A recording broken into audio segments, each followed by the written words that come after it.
Hello மக்களே, எப்படிங்க நல்லா இருக்கீங்களா? நான் உங்கள் குவாரிஸு. நம்ம கோல்டு ரேட்டு டிஃப்ரெண்ட்டை பற்றி தான் பார்க்க போகிறோம். இந்தியாவுக்கும் குவைத்துக்கும் உள்ள டிஃப்ரெண்ட்டை பற்றி தான் நம்ம பார்க்க போகிறோம்.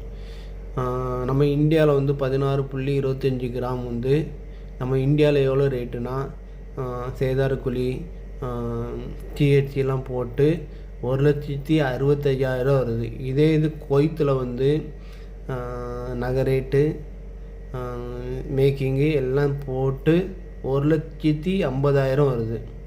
கொஞ்சம் டிஃப்ரெண்ட் எவ்வளோன்னா 15,000 டிஃப்ரெண்ட் வருது. இதே கிராமில் குவைத்துலேயும் இந்தியாவிலையும் வாங்கி தான் இந்தியாவில் எவ்வளோ மேக்கிங் போடுறாங்க எல்லாம் டிஃப்ரெண்ட் கனெக்ட் பண்ணி தான் இந்த வீடியோ நான் போடுறேன். ஓகேவா? குவைத்தில் வந்து மேக்கிங் மட்டும்தான் உண்டு, அது மட்டும்தான் உண்டு. அதனால தான் தங்க ரேட்டு கம்மியாக இருக்குது. இந்தியாவில் சேதாரக்குழி ஜிஎஸ்டி, அதனால் நமக்கு ரேட் அதிகமாக இருக்குது. ஓகே, பாய்.